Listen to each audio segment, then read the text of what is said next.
నమస్తే. తెలంగాణ రాష్ట్ర మంత్రివర్యులు కోమటిరెడ్డి వెంకటరెడ్డి గారు ఎవరైతే తెలంగాణ నుంచి ఆంధ్రాకి వెళ్తారో ఇక్కడ ఉన్న వాళ్ళ సెటిలర్స్ వాళ్ళందరికీ టోల్ గేట్ ఛార్జీలు మేము కడతామని చెప్పేసి నితిన్ గడ్కరీ గారికి లేఖ రాసిండు. సో ఇది సోషల్ మీడియాలో పెద్ద ఎత్తున చర్చ జరుగుతుంది. దీని గురించి మాట్లాడే ప్రయత్నం చేద్దాం. మనతో పాటు బక్క జడ్సన్ గారు ఉన్నారు. సార్, మన తెలంగాణ రాష్ట్ర మంత్రి అటు ఆంధ్ర వాళ్ళు ఎవరైతే వెళ్తారో వాళ్ళందరికీ టోల్ గేట్ ఛార్జీలు నేను కడతా అని చెప్పేసి నితిన్ గడ్కరీ గారికి లేఖ రాసిండు. అసలు ఇది సమంజసమేనా? ఇప్పుడు ఒక దిక్కు తెలంగాణ రిటైర్మెంట్ అయిన ఎంప్లాయీస్ వాళ్ళ పైసలు వాళ్ళకి ఇయ్యలేమని అంటారు. ఈ రోజు 41 మంది చచ్చిపోతారు. వాళ్ళకి ఇయనికి పిఆర్సీలు ఇయనికి పైసలు లేవంటారు, డిఎల్ ఇయనికి పైసలు లేవంటారు. కానీ ఈ రోజు టోల్ గేట్లు ఫ్రీ వాళ్ళకి అన్న వాళ్ళు కట్టలేకున్నారు. అబ్బా ఈ రోజు పథకాలు ఎట్లా పెట్టిందంటే తెలంగాణ మొగోళ్ళకు వాళ్ళ భర్తలు వాళ్ళ భార్యలకు కానీ వాళ్ళ అక్క చెల్లెళ్ళకి కానీ వాళ్ళ అమ్మలకు కానీ ఈరోజు పండుగకు చీరలు కొనలేని పరిస్థితుల్లో వాళ్ళు ఉన్నారు. తెలంగాణలో ఉన్న మొగోళ్ళు వాళ్ళ భార్యలకు వాళ్ళ అక్క చెల్లెళ్ళకు వాళ్ళ తల్లులకు ఈరోజు బస్ టికెట్లే తీయలేని పరిస్థితిలో వాళ్ళు ఉన్నారు అని వాళ్ళకు మీరు ఫ్రీగా పెడతారు. ఈ రోజు అంత దిగజారే పరిస్థితి ఈ రోజు ఎవరు తీసుకొచ్చిన పాలకులు తీసుకొచ్చినట్టు కదా. అంటే ఇంట్లో ఆడోళ్ళకు చీర కొనలేనోడు, పిల్లలకు ఇంట్లో ఉన్న ఆడోళ్ళకు బస్ టికెట్ తీయలేనోడు, వాడు బతుకువాడు మనిషి అబ్బవాడు. అర్థమైందా? ఈ రోజు మీరు అక్కడికి ఒక అడుగు ముందుకేసి ఈ రోజు తెలంగాణ ఆర్థిక పరిస్థితి దివాళి తీసింది, మేము ఎవరిని కూడా రూపాయి ఇచ్చే పరిస్థితి లేము అని మీరే చెప్తారు. ఈ రోజు టోల్ గేట్ల కాడ ఫ్రీ మేమే పైసలు కడతామని అంటే ఈ రోజు మిమ్మల్ని ఏమనుకోవాలి? ఏమనుకోవాలి? కాబట్టి ఇవాళ నడుస్తుంది తెలంగాణ లుచ్చా పాల 420 గవర్నమెంట్ అంటే ఇదే. 420 గవర్నమెంట్ ఏంటంటే ఈ రోజు పనిచేసిన వానికి కూలి ఎగ్గొట్టి ఈ రోజు ఉంచుకున్న దానికి చీర కొట్టించినట్టు ఉన్నది కథ. ఇది ఈ పథకం అదే కదా. ఇక ఈ రోజు అటువంటి పథకాలు పనికిమాల పథకాలు తీసేయాలి. నిజంగా నువ్వు అందరికి ఇచ్చేసేయి. నువ్వు రిటైర్మెంట్ పైసలు ఇచ్చేయి, టీఏడిఏలు ఇచ్చేయి, నిరుద్యోగుల నౌకరికి ఇచ్చేసేయి. అర్థమైందా? ఇండ్లు గులగొట్టుడు బంద్ చేయి.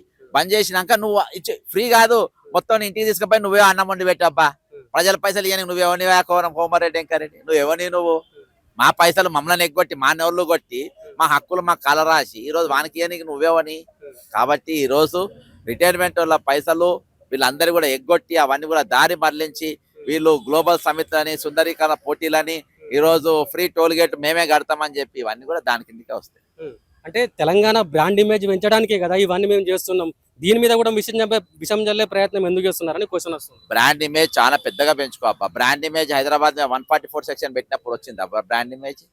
144 సెక్షన్ ఎవరు పెట్టిండు? 2024 అక్టోబర్ 27 తేలికెళ్ళి 2024 నవంబర్ 28 వరకు హైదరాబాద్ మీద బ్రాండ్ ఇమేజ్ ఏది 144 సెక్షన్ పెడితే బ్రాండ్ ఇమేజ్ వస్తుందా? ఉందా? అపోయిందా? సిగ్గు లేదా అప్పుడు మీకు చెప్పనీకి బ్రాండ్ ఇమేజ్ పోతుందని? కాబట్టి ఈరోజు 144 సెక్షన్ మీద పెట్టేది మీదే. అప్పులున్నోనికి బ్రాండ్ ఇమేజ్ ఉంటుందా? అప్పులున్నోడు అబ్బా నువ్వు మళ్ళా అప్పుడు అడిగితే ఏం చూస్తాడు వాడు?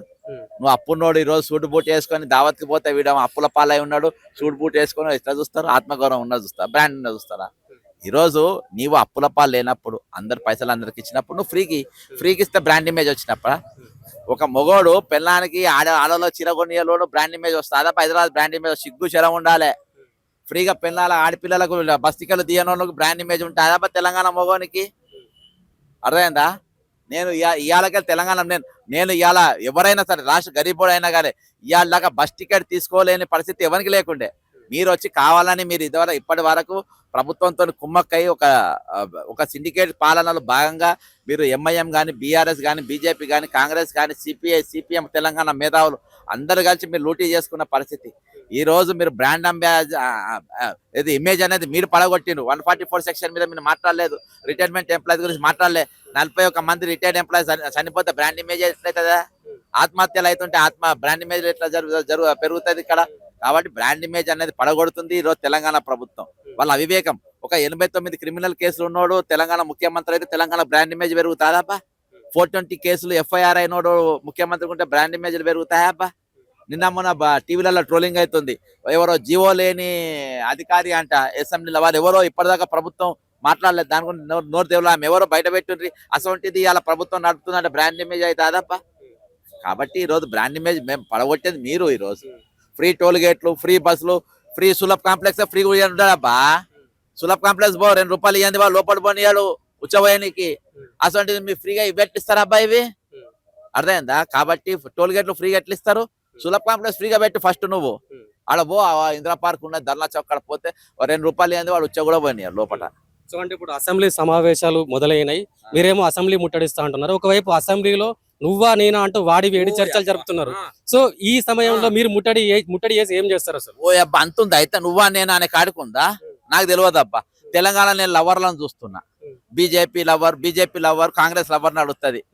Hi darling how are you, ఇవాళ సబ్జెక్ట్ ఏం మాట్లాడుకుందాం అని అంటే బీజేపీ డార్లింగ్ చెప్పింది, బీఆర్ఎస్ డార్లింగ్ చెప్పింది, మనం వాటర్స్ గురించి మాట్లాడుకుందాం అంటే ఓషన్ వాటర్ రా లేకుంటే లోషన్ వాటర్ రా అని అంటే ఓషన్ వాటర్ తరలించుకోదాం, దీని మీదనే మనం ఫైట్ చేద్దాం. ఎట్లా కొట్టాడు, నువ్వు గట్టిగా కొట్టాడు, నేను ఇంకా గట్టిగా కొట్టాడతా. మరి దేనికోసం కొట్టాడుతున్నాం? ఈరోజు హైదరాబాద్ యూటీ దిక్కు తీసుకుపోనికి ప్రయత్నం జరుగుతూ ఉన్నది. ఈ రోజు నువ్వే అన్నావు ఇంతకు ముందు ఏది టోల్ గేట్ ఫ్రీ అని చెప్పి, అర్థమైందా? దాని దిక్కు తీసుకపోతే ఈ రోజు చంద్రబాబు నాయుడు పెత్తన వీడ పెంచే ప్రయత్నం జరుగుతుంది. ఫ్యూచర్ సిటీ అనే పేరుతోని ఈ రోజు డిపిఆర్ లేవు కానీ ఎంఓయూలు ఉన్నాయని అంటారు. డీటెయిల్ ప్రాజెక్ట్ రిపోర్ట్లు కూడా కంపెనీలు ఎట్లా వస్తాయి? అసలు దావోస్కి వెళ్ళి ఎన్ని కంపెనీలు వచ్చినాయి, ఇక్కడికి వెళ్ళి ఎన్ని కంపెనీలు వచ్చినాయి? కాబట్టి ఈ రోజు ఇవన్నిటి మీద చర్చ జరగాలి. బ్యూటీ కాంటెస్ట్ జరిగినాయి.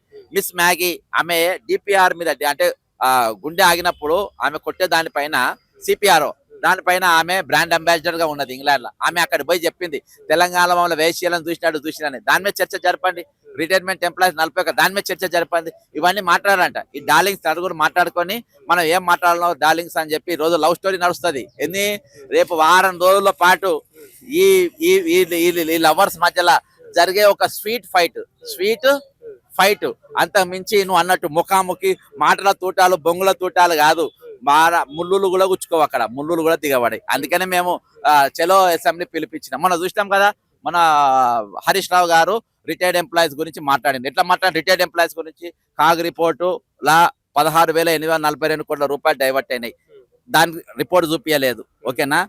ఆరోగ్య భద్రత గురించి మాట్లాడాను, ఆ రిపోర్ట్ చూపించలేదు. 41 మంది చచ్చిపోయింది. దాని ఈరోజు 0 అవర్స్ చర్చ ఎట్లా ఉండాలి? పి జనార్దన్ రెడ్డి చర్చ ఎట్లా ఉండేది? అట్లా ఉండాలి. హరీష్ రావు గారు మాట్లాడాడు, ప్రతిపక్షం ఎట్లా మాట్లాడాడు?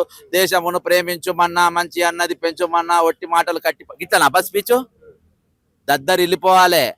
41 మందిని ఎట్లా చంపి ప్రభుత్వ హత్యలే అని చెప్పి మాట్లాడాలి.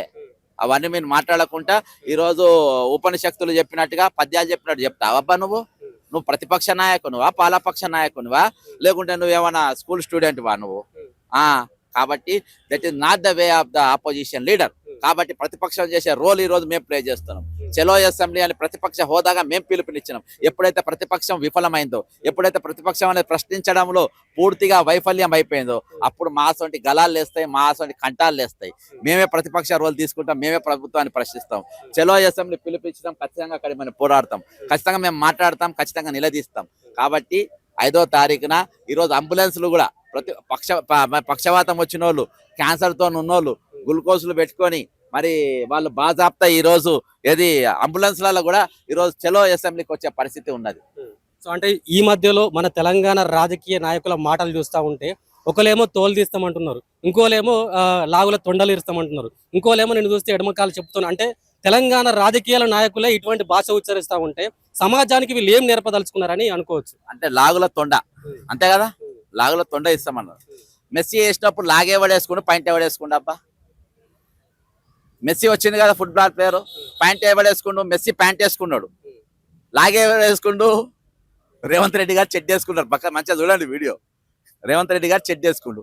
మరి చెడ్డ వేసుకున్నానికి అవేవో వేస్తా అని అన్నాడు. కాబట్టి మరి చెడ్డి నువ్వు వేసుకున్నావు కదా సార్, మరి తొండ నీకు వస్తుందా వేరేలోకి వస్తుందా? కాబట్టి పాయింట్ వేసిన వాళ్ళకి నువ్వు అనలే, చెడ్డ వేసుకున్నాడు కాబట్టి అది రేవంత్ రెడ్డిగా వర్తిస్తుంది.